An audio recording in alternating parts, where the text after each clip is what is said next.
torna sempre terminou, cada vez que me encontro com alguém. No primeiro episódio aqui, proferi a dissertação.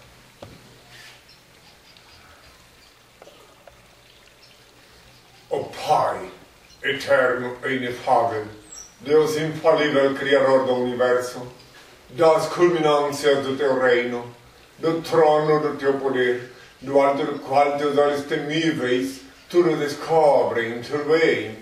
Abençoe Teus filhos com saúde, luz e justiça, que Tua é toda glória, é todo sempre, ó Pai.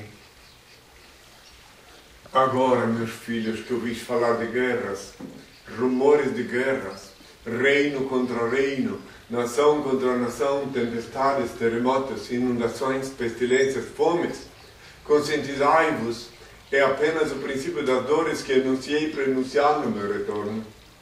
Eu sou emissário do Pai. Reconheço o vosso direito de pensar e dizer o que quiserdes, desde que me respeiteis o direito e dever de esclarecer quem sou. Não escolhi ser Cristo, não posso vos obrigar a saber que sou, mas isto não altera a minha realidade. Pensais que é fácil, obediente ao meu Pai, andar indumentado assim, os ignorantes zombando de mim? Ainda que os malignos condenaram Galileu, a terra continuou gravitando em torno do sol. Sol brilha, mesmo que todos duvidassem, ele não deixaria de ser sol. Assim também, ainda que a maioria dos terráqueos não creiam que sou Cristo, continuam sendo o mesmo que crucificaram. Não me é facultado abrir a cabeça do nécio com um serrote e introduzir-lhe um bilhetinho dizendo: acorda-te, ignorando, e desperta-te. Sou Henri Cristo, filho do homem. Somente o demônio, Herodes, possuído pelo demônio, pediu e exige milagres. O maligno disse, enquanto jejuava 2000 anos: se és o filho de Deus, transforme estas pedras em pão. Ao que lhe respondi: nem só de pão vive o homem. Em verdade vos digo, eu não preciso provar nada a ninguém, porque o óbvio é ululante, não carece de provas. Vós, meus filhos, é que necessitais provar que sois dignos de meu Pai, Supremo Criador, único ser incriado, único eterno, único ser digno de adoração e veneração, onipresente, onisciente, onipotente, único Senhor do Universo. Lembrai-vos que eu adverti, orai e vigiai que ninguém vos engane, porque muitos virão em meu nome. Mateus 24, versículos 5 e 24. E os lobos em pele de ovelha vieram em meu nome antigo, obsoleto Jesus. Fizeram prodígios, enganaram, e com o fruto da delituosa chantagem do dízimo e venda de falsos sacramentos, adquiriram emissoras de rádio e televisão. E para distinguir-me deles, meu Pai me reenviou com um novo nome, INRI. Apocalipse 3, versículo 12. INRI é o nome que eu paguei com meu sangue na cruz. INRI. INRI, o nome que Pilatos escreveu acima de minha cabeça quando eu agonizava na cruz, quando cuspiam no meu rosto, quando me humilhavam, quando se cumpriam as Escrituras. INRI é o nome que custou o preço do sangue. Guardai-o em vossas cabeças, sereis fortes e felizes, meus filhos. Meu coração bate forte de amor por todos vós. Eu sou o libertador. Voltei a este mundo para libertar o meu povo do jugo dos falsos religiosos, dos grilhões da idolatria, da fantasia e da mentira. Amo a liberdade, por isso deixo livres os seres que amo. Se voltam, é porque me reconheceram e são meus filhos, dignos de meu Pai, Senhor e Deus. Se não voltam, é porque jamais tiveram parte comigo. Se vedes em mim alguma coisa, ou ato aparentemente faltoso e injustificável, o erro não está em mim, e sim na maldosa ótica de vossa visão. Em mim não pode haver erro, porque sou puro, e vim sem livre-arbítrio a este mundo, só para executar a bondade do Ser Supremo e Perfeito que me reenviou. E quando ousai julgar-me, estarei sendo julgados por Ele. Benditos são os olhos que me veem e veem quem sou. Benditos são os ouvidos que me ouvem e me reconhecem pela minha voz. Bem-aventurados sois vós, vós que me escutais, porque só vos falo que eu escuto do meu Pai que é em mim. Que a paz seja com todos. Bem, fique à vontade se quiser fazer perguntas. Porque o senhor disse que cada vez que encontro uma pessoa num primeiro encontro, devo proceder com a dissertação, facultando-lhe assimilar o significado de minha condição e minha presença aqui na Terra. Pode fazer as perguntas. Ótimo. É um prazer o blog Humor Político estar aqui presente, né, podendo conhecer o senhor. E a gente abriu agora uma campanha no blog para reunir perguntas que a gente vai estar trazendo para o senhor responder. Perguntas sobre a política do Brasil, a política do mundo, que é os visitantes do nosso blog estão muito interessados em conhecer mais sobre as suas opiniões. Portanto, esse momento vai ficar para a próxima semana, que a gente vai vir fazer um vídeo com a equipe, aí a gente vai trazer todas as perguntas que a gente está elencando, a gente está recebendo pelas redes sociais, pelo blog. Perfeito. Então a gente está recebendo as perguntas, semana que vem a gente inicia essa série. A intenção desse vídeo agora inicial, desse primeiro encontro, é a gente se conhecer, vir representando o blog, né, que é um blog de humor político. Como é seu nome? Diogo. Ah, ele é o Diogo. Sim, eu sou o Diogo, sou editor-chefe do blog. Uhum. E aí a gente teve essa ideia que a gente viu o senhor lá no mensalão, né? Aí surgiu a ideia de por que o senhor não está sempre presente no nosso blog, com o nosso público, esclarecendo para o Brasil inteiro. Seja bem-vindo, sejam bem-vindos. Que ótimo. E aí, Henry, a gente queria inicialmente apresentar o senhor para os nossos visitantes. Onde o senhor nasceu, né? Quando que o senhor teve a revelação, com quantos anos. Um início assim para o pessoal te conhecer a sua história, como é que foi essa trajetória, a revelação, né? Quando foi? Bem, eu estou respondendo esse tipo de pergunta há mais de 30 anos e as perguntas são sempre as mesmas. Mas há de convir que é cansativo repetir sempre de novo, sempre a mesma coisa. Mas então você faz uma pergunta por vez, né? Porque olha, são 30 anos, mais de 30 anos, desde 79, que eu respondo essas perguntas em 2 continentes. Aqui no Brasil inteiro, que eu percorri o Brasil todo, todas as capitais e principais cidades, não como turista, sim falando nas praças públicas, nas emissoras de rádio e televisão, nas universidades, na América Latina toda também não como turista, e sim na mesma condição, e depois uma boa parte da Europa, principalmente a Europa Ocidental. Então quer dizer que a pergunta é sempre a mesma. Tenho mais de 300 perguntas respondidas na internet sobre todos os assuntos. Mas se você quiser pergunta por vez, isso, uma por mês. Vamos fazer um bate-bola assim. Nascimento, quando é que o senhor nasceu, em que lugar? Na vontade do Senhor, eu renasci numa pequena aldeia no interior do estado de Santa Catarina, chamada Indaiá. Hoje ela já tem status de cidade. Fica 15 quilômetros de Blumenau. Que data? 22 de março de 48. E o senhor teve a revelação com quantos anos? Em 1979. Eu comecei minha vida pública há 43 anos, em 1969. Mas só em 79 que eu tive a revelação lá em Santiago do Chile, quando eu jejuei, que o Senhor me revelou. Até então eu era profeta de um Deus desconhecido. Eu vivi desde 69 a 79, predizendo o futuro das pessoas, falando aos meios de comunicação, mas eu não sabia quem me comandava. Eu obedecia desde a minha infância uma voz poderosa, uma única voz poderosa, imperativa, que me dizia o que devia ou não fazer. Foi essa ordem que recebi em 69 de entrar numa emissora de rádio, começar a falar. Desde então, durante 10 anos, eu fui consultor metafísico de todas as classes sociais. E só em 1979 que ele se revelou lá em Santiago do Chile, no jejum. Santiago do Chile.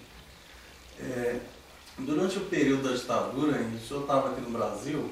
Inclusive vivi na minha carne o período da ditadura.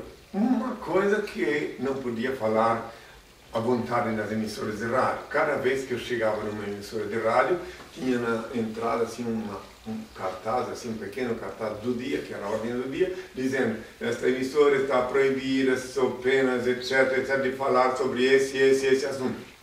Então é claro que eu também tive que me adaptar naquela época, mas o mais grave foi o que aconteceu em Campo Grande, quando eu fui impedido de falar na rádio Educação Rural de Campo Grande, e que daí tive que enfrentar na carne um momento muito complicado que eu não vou relatar aqui não para sofrer de novo, porque já está escrito, se você quiser dar por escrito, com o nome dos respectivos generais, etc. É uma história complicada que eu não vou relatar de novo para não sofrer tudo de novo.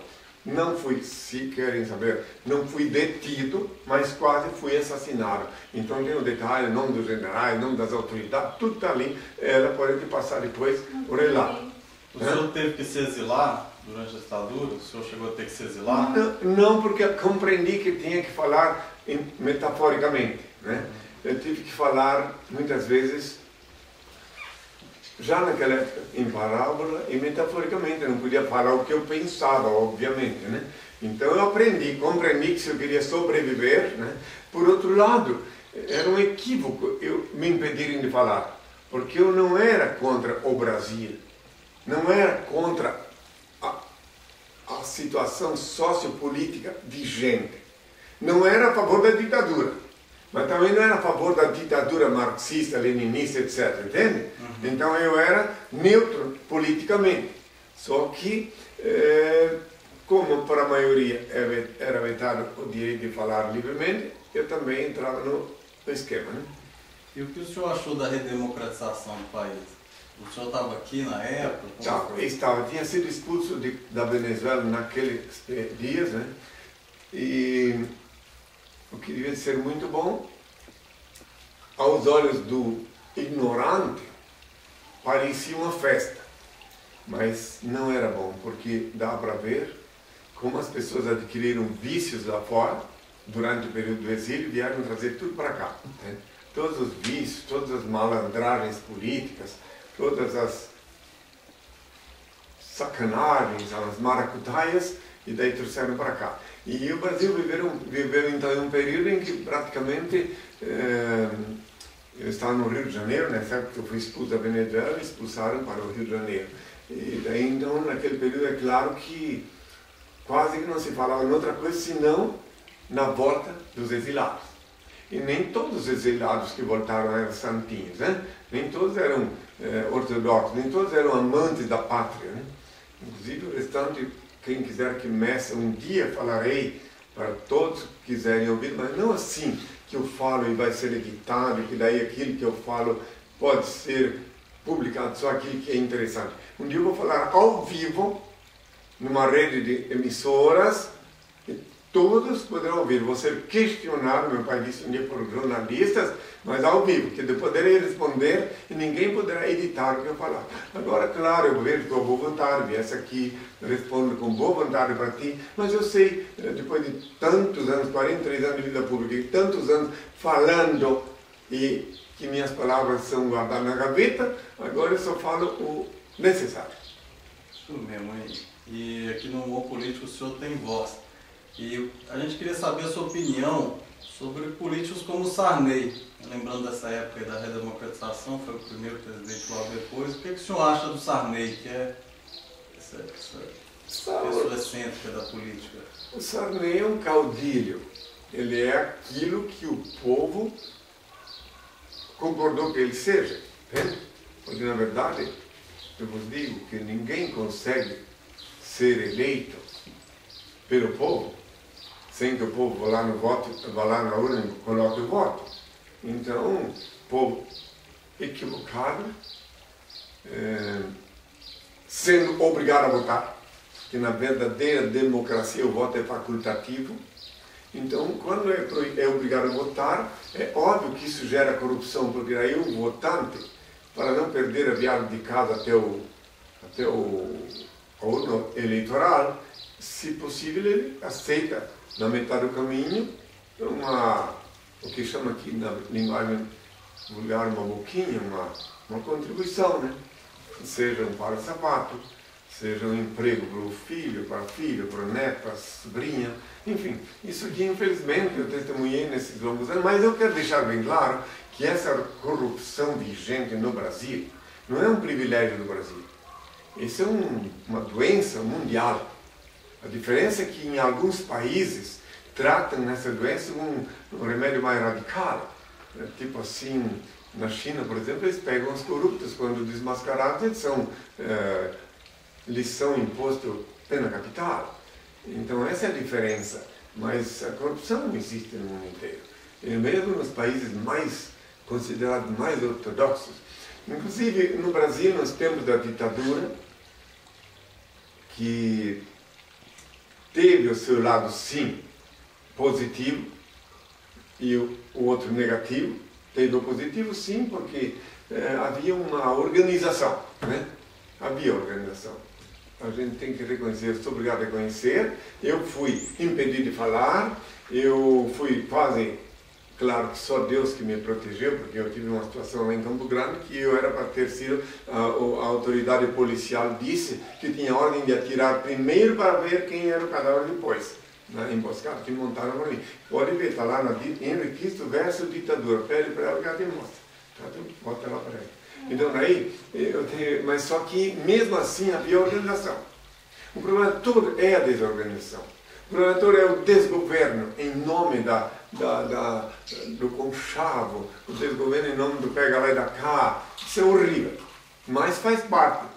Eu tenho consciência que nada acontece na Terra sem o consentimento de Deus. Então eu sei que se Deus permite que essas coisas estão acontecendo, e eu sei que Deus existe, eu tenho convicção disso, é porque tem algum mistério. A renovação na face da Terra, assim como tem a renovação através dos terremotos, das tempestades, também a renovação na sociedade, no ambiente político, até que o povo se desperte.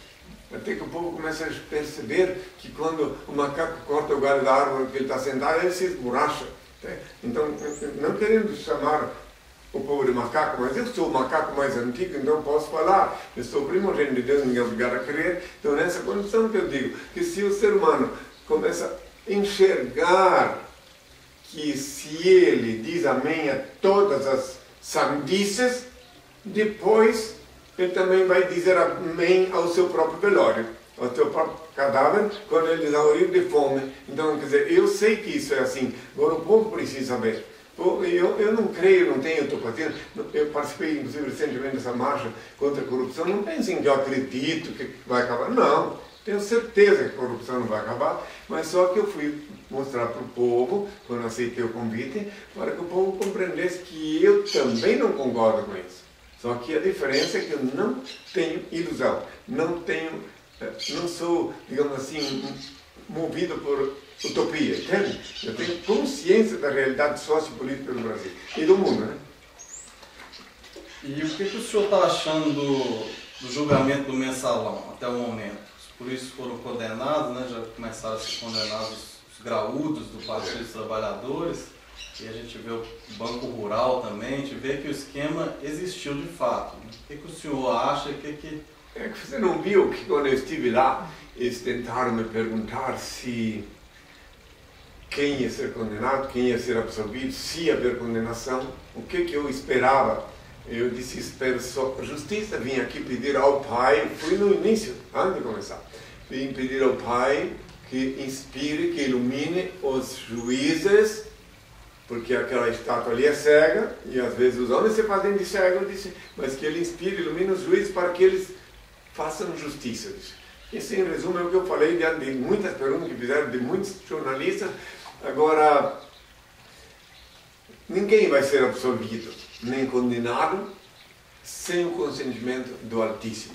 Porque o juiz pode pensar togado que eu vou decidir o destino de fulano, ou eu vou condenar, eu vou absolver. Mas lá dentro de cada juiz, vivificando cada célula do corpo de cada juiz e cada partícula do sangue de cada juiz, está o onipresente, onipotente, onisciente, meu Pai. Então é no íntimo, no fundo, nada acontece na terra sem o consentimento de Deus. Então os juízes, na hora certa, vão ter que receber, sem perceber, até no inconsciente, a inspiração para proferir a sentença correta. É só isso. E Henri, o que o senhor acha da frase Deus é brasileiro? É uma frase, né, de efeito que tem, muito popular, que Deus é brasileiro, mas na política a gente vê que Deus não tem nada de brasileiro, né? Desde criança eu escutei essa frase, só que é uma frase, é uma charada, é uma frase metafórica. Agora, quanto à política de ter ou não Deus brasileiro, os políticos, eles agem por conta própria. Eles não pedem autorização de Deus para agir. Eles, claro que eles procuram aparecer perante o povo como cristãos, ou como temente a Deus, mas eles quando chegam lá, isso só quem chegar lá vai saber o que acontece. Quando eles chegam na cadeira deles, eles começam a ser possuídos pelo espírito da ambição, do egoísmo, do pensamento, principalmente primeiro familiar, depois regional e assim por diante. E às vezes votam num projeto que eles não concordam, porque tem interesses em jogo. Aqui no Brasil tem observado uma coisa engraçada até na política, na Câmara dos Deputados, lá tudo. Eles botam um pacote, né? Passando de conta que fosse contra as leis do Detran. Uma nova lei, digamos, né? Mas vem um pacote grande de leis, e que tem leis que te favorecem a tua família, o teu ambiente social, tua empresa. E para que tu consiga satisfazer o teu anseio socioeconômico, tens que votar no pacote inteiro. Daí tu vai votar também, digamos, naquilo que, digamos, é uma imposição de uma lei de trânsito, entende? Aí, para conseguir o objetivo, alcançar o objetivo pessoal, eles votam no pacote e daí acaba surgindo cada coisa aí que eu não gosto nem de lembrar, né? E aí, bem lembrado essa análise, a gente lembra na mesma hora das eleições esse ano, né, que estão em curso. Aí o senhor poderia mandar uma mensagem a todos que vão votar esse ano, né, com exceção de Brasília, a gente está tendo eleição em todo o país para prefeitos e vereadores. Então o senhor poderia mandar uma mensagem ao povo e aos políticos, né, para esse processo eleitoral desse ano.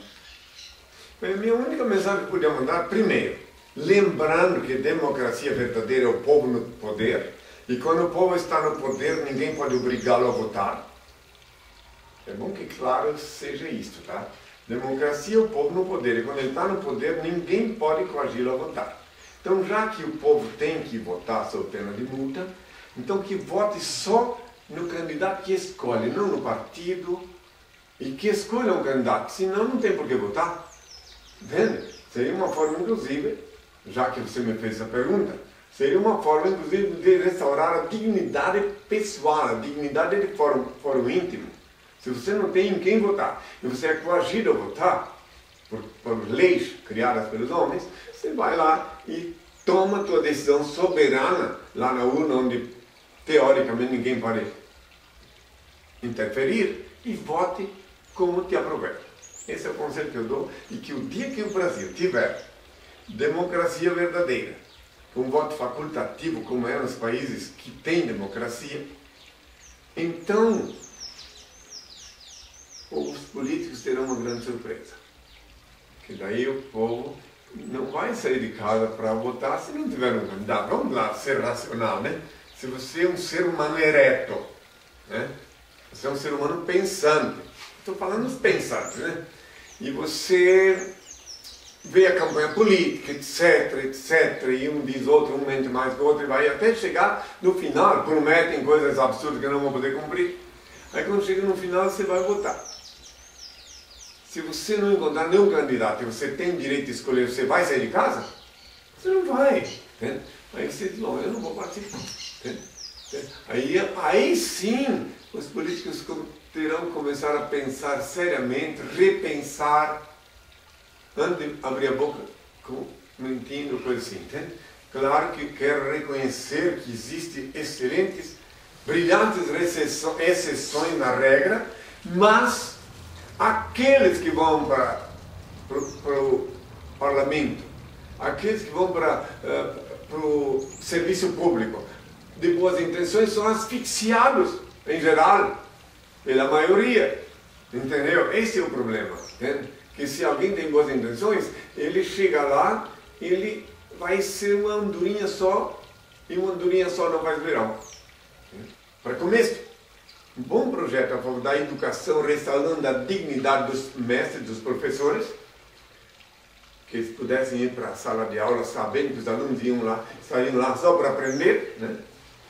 E também a agricultura, que é a base de toda... por exemplo, se teu filho, tu és agricultor, e teu filho tivesse lá perto da tua cidade, lá na tua cidade, uma escola conveniente, uma boa escola para estudar, e depois uma faculdade, aí teu filho não via para a cidade grande, ele estudava lá. Mas se não vem para a cidade grande que se mistura com todos os vícios, etc., que não quer voltar. Por isso que o campo vai ficando vazio, pelo menos em termos de mão de obra, entende? Em termos de agricultura. E daqui a uns tempos, se a coisa não mudar, se não mudarem o esquema, daí a fome vai chegar, porque ninguém vai comer paralelepípedo, ninguém vai comer essas bolsas de plástico que são jogadas no lixo, as pessoas têm que comer comida que vem da Mãe Terra, né? Então, em 1998, eu fui expulso do Congresso Nacional porque expliquei lá, falei para jornalistas, quem estava lá para me ouvir, expliquei que se não fizessem uma agricultura, não dessem dignidade aos agricultores e não mudassem o sistema de educação, o Brasil amargaria uma guerra civil. E não está declarada, mas o Brasil está vivendo uma guerra civil. Aquele que duvidar isso, corre o risco de ser a próxima vítima. Morre mais gente na violência no Brasil todos os dias do que em qualquer guerra do mundo contemporâneo. O senhor nunca pensou em se candidatar à carreira política, como uma forma de, como emissário do pai, não, transformar a política por não, dentro? porque eu sou coerente com o que ensinei há 2000 anos. Ninguém é obrigado a crer, mas eu sou o mesmo de ontem, hoje e sempre. Eu disse há 2000 anos que ninguém serve a dois senhores. E como eu poderia servir a política, a administração pública, sem desobedecer o Senhor? Eu estou aqui para cumprir a vontade do meu Pai. Minha realidade é bem diferente dos que vivem no plano terrenal com ambições pessoais.